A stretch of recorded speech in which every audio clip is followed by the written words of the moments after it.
بسم اللہ الرحمن الرحیم۔ وہ آسمانوں اور زمین کا مجید یعنی آویزکار کرنے اور بنانے والا ہے، اور جب وہ کسی بات کا فیصلہ کرتا ہے تو بس اتنا کہتا ہے کہ ہو جا، چنانچہ کہ وہ ہو جاتی ہے۔ اور جو لوگ علم نہیں رکھتے وہ کہتے ہیں کہ اللہ ہم سے ڈائریکٹ کیوں نہیں بات کرتا، یا ہمارے پاس کوئی نشانی کیوں نہیں آتی۔ جو لوگ ان سے پہلے گزرے ہیں وہ بھی اسی طرح کی باتیں کہتے تھے جیسی یہ کہتے ہیں۔ ان سب کے دل ایک جیسے ہیں۔ حقیقت یہ ہے کہ جو لوگ یقین کرنا چاہیں ان کے لیے ہم نشانیاں پہلے ہی واضح کر چکے ہیں۔ اے پیغمبر، بے شک ہم نے تمہیں کو حق دے کر اس طرح بھیجا ہے کہ تم جنت کی خوشخبری دو اور جہنم سے ڈراؤ، اور جو لوگ اپنی مرضی سے جہنم کا راستہ اختیار کر چکے ہیں ان کے بارے میں آپ سے کوئی پوچھ تاچھ نہیں ہوگی، یعنی کہ کوئی باج پرس نہیں ہوگی۔ اور یہود و عیسائی تم سے اس وقت تک ہرگز راضی نہیں ہوں گے جب تک تم ان کے مذہب کی پیروی نہیں کرو گے۔ کہہ دو کہ حقیقی ہدایت یعنی صحیح معنوں میں سیدھا راستہ تو اللہ ہی کی ہدایت ہے، اور تمہارے پاس وحی کے ذریعے جو علم آ گیا ہے، اگر کہیں تم نے اس کے بعد بھی ان لوگوں کی اچھاؤں کی پیروی کر لی تو تمہیں اللہ سے بچانے کے لیے نہ کوئی حمایتی ملے گا اور نہ ہی کوئی مددگار۔ جن لوگوں کو ہم نے کتاب دی جبکہ وہ اس کی تلاوت اس طرح کرتے ہوں جیسا اس کی تلاوت کا حق ہے، تو وہ لوگ ہی اصل میں اس پر ایمان رکھتے ہیں، اور جو اس کا انکار کرتے ہیں تو ایسے لوگ ہی نقصان اٹھانے والے ہیں۔ اے بنی اسرائیل، میری وہ نعمت یاد کرو جو میں نے تم کو عطا کی تھی، اور یہ بات یاد کرو کہ میں نے تم کو سارے جہانوں پر فضیلت دی تھی۔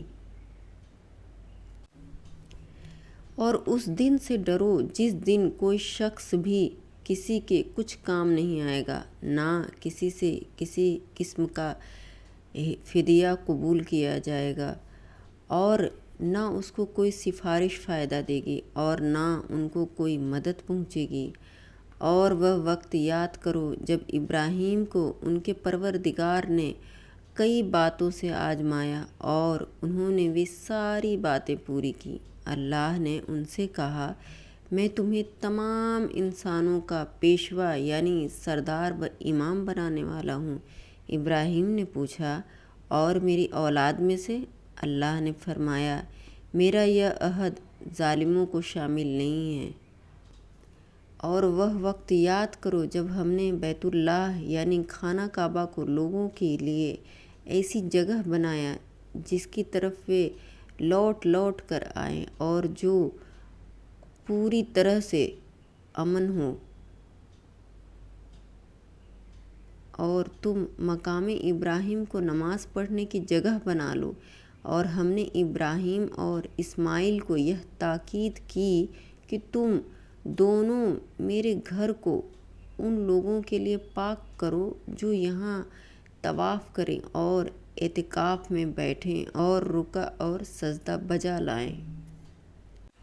اور وہ وقت بھی یاد کرو جب ابراہیم نے کہا تھا کہ اے میرے پروردگار، اس کو ایک پرامن یعنی شانتی والا شہر بنا دیجیے، اور اس کے باشندوں میں سے جو اللہ اور آخرت کے دن پر ایمان لائے انہیں طرح طرح کے پھلوں سے رزق عطا فرمائیے۔ اللہ تعالیٰ نے کہا، اور جو کفر اختیار کرے گا اس کو بھی میں کچھ عرصے کے لیے یعنی کچھ مدت کے لیے لطف اٹھانے اور موج مستی کرنے کا موقع دوں گا، مگر پھر اسے دوزخ کے عذاب کی طرف کھینچ لاؤں گا، اور وہ بہت برا ٹھکانہ ہے۔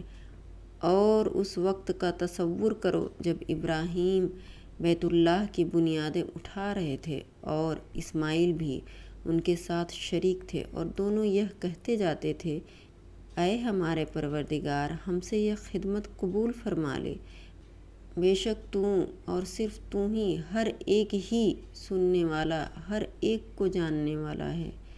اے ہمارے پروردگار، ہم دونوں کو اپنا مکمل فرما بردار بنا لے اور ہماری نسل سے بھی ایسی امت پیدا کر جو تیری پوری طرح تابع دار ہوں، اور ہم کو ہماری عبادتوں کے طریقے سکھا دے اور ہماری توبہ قبول فرما لے۔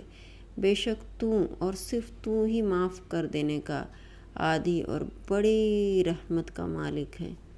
اور ہمارے پروردگار، ان میں ایک ایسا رسول بھی بھیجنا جو انہی میں سے ہو اور جو ان کے سامنے تیری آیتوں کی تلاوت کرے اور انہیں کتاب اور حکمت یعنی سمجھ اور دانائی کی تعلیم دے اور ان کو پاکیزہ ہر طرح کی گندگی سے پاک بنائے۔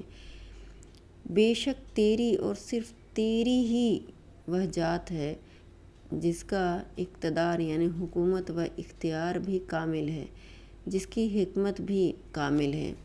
اور کون ہے جو ابراہیم کے طریقے سے پھرے اور منہ موڑے سوائے اس شخص کے جو خود اپنے آپ کو حماقت یعنی بے وقوفی میں مبتلا کر چکا ہو۔ حقیقت تو یہ ہے کہ ہم نے دنیا میں انہیں اپنے لیے چن لیا تھا اور آخرت میں ان کا شمار نیک حضرات میں ہوگا۔ جب ان کے پروردگار نے ان سے کہا کہ ہمارے حکم کے آگے سر جھکا دو تو وہ فوراً بولے، میں نے رب العالمین کے ہر حکم کے آگے سر جھکا دیا۔ اور اسی بات کی ابراہیم نے اپنے بیٹوں کو وصیت کی اور یعقوب نے بھی اپنے بیٹوں کو کہ اے میرے بیٹو، اللہ نے یہ دین تمہارے لیے چن لیا اور پسند فرما لیا ہے، لہٰذا تمہیں موت بھی آئے تو اس حالت میں آئے کہ تم مسلم ہو۔ کیا اس وقت تم خود موجود تھے جب یعقوب کی موت کا وقت آیا تھا، جب انہوں نے اپنے بیٹوں سے کہا تھا کہ تم میرے بعد کس کی عبادت کرو گے؟ ان سب نے کہا تھا کہ ہم اسی ایک اللہ کی عبادت کریں گے جو آپ کا معبود ہے اور آپ کے باپ دادوں ابراہیم، اسماعیل اور اسحاق کا معبود ہے، اور ہم صرف اسی کے فرما بردار ہیں۔ وہ ایک امت تھی جو گزر گئی، جو کچھ انہوں نے کمایا اور وہ ان کا ہے، اور جو کچھ تم نے کمایا وہ تمہارا ہے، اور تم سے یہ نہیں پوچھا جائے گا کہ وہ کیا عمل کرتے تھے۔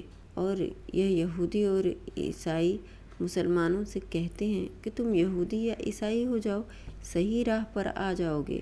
کہہ دو کہ نہیں، بلکہ ہم تو ابراہیم کے دین کی پیروی کریں گے جو ٹھیک ٹھیک سیدھی راہ پر تھے، اور وہ ان لوگوں میں سے نہ تھے جو اللہ کے ساتھ کسی کو شریک ٹھہراتے ہیں۔ مسلمانوں، کہہ دو کہ ہم اللہ پر ایمان لائے ہیں اور اس کلام پر بھی جو ہم پر اتارا گیا ہے، اور اس پر بھی جو ابراہیم، اسماعیل، اسحاق اور یعقوب اور ان کی اولاد پر اتارا گیا ہے، اور اس پر بھی جو موسیٰ اور عیسیٰ کو دیا گیا، اور اس پر بھی جو دوسرے پیغمبروں کو ان کے پروردگار کی طرف سے عطا ہوا۔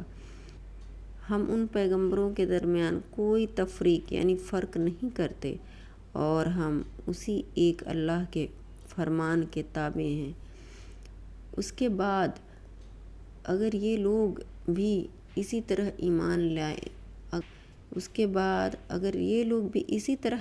لے آئیں جیسے تم ایمان لائے ہو تو یہ سیدھی راہ پر آ جائیں گے، اور اگر یہ منہ موڑ لیں تو واقعی میں وہ دشمنی میں پڑ گئے ہیں، اور اب اللہ تمہاری حمایت میں جلد ہی ان سے نپٹ لے گا، اور وہ ہر بات سننے والا، ہر بات جاننے والا ہے۔ اے مسلمانوں، کہہ دو کہ ہم پر تو اللہ نے اپنا رنگ چڑھا دیا ہے، اور کون ہے جو اللہ سے بہتر رنگ چڑھائے، اور ہم صرف اسی کی عبادت کرتے ہیں۔ کہہ دو کہ کیا تم ہم سے اللہ کے بارے میں حجت یعنی بحث بازی کرتے ہو، حالانکہ وہ ہمارا بھی پروردگار ہے اور تمہارا بھی پروردگار۔ یہ اور بات ہے کہ ہمارے اعمال ہمارے لیے ہیں اور تمہارے عمل تمہارے لیے، اور ہم نے تو اپنی بندگی اسی کے لیے خالص کر لی ہے۔ بھلا کیا تم یہ کہتے ہو کہ ابراہیم، اسماعیل، اسحاق، یعقوب اور ان کی اولادیں یہودی یا عیسائی تھیں؟ مسلمانوں، ان سے کہو کہ کیا تم زیادہ جانتے ہو یا اللہ؟ اور اس شخص سے بڑا ظالم کون ہوگا جو ایسی شہادت یعنی گواہی کو چھپائے جو اس کے پاس اللہ کی طرف سے پہنچی ہو، اور جو کچھ تم کرتے ہو اللہ اس سے بے خبر نہیں ہے۔ بہرحال وہ ایک امت تھی جو گزر گئی، جو کچھ انہوں نے کمایا وہ ان کا ہے، اور جو کچھ تم نے کمایا وہ تمہارا ہے، اور تم سے یہ نہیں پوچھا جائے گا کہ وہ کیا عمل کرتے تھے۔ اگر آپ کو یہ میرا ویڈیو اچھا لگا تو آپ اسے لائک کریں، شیئر کریں اور میرے چینل کو سبسکرائب کریں۔ شکریہ۔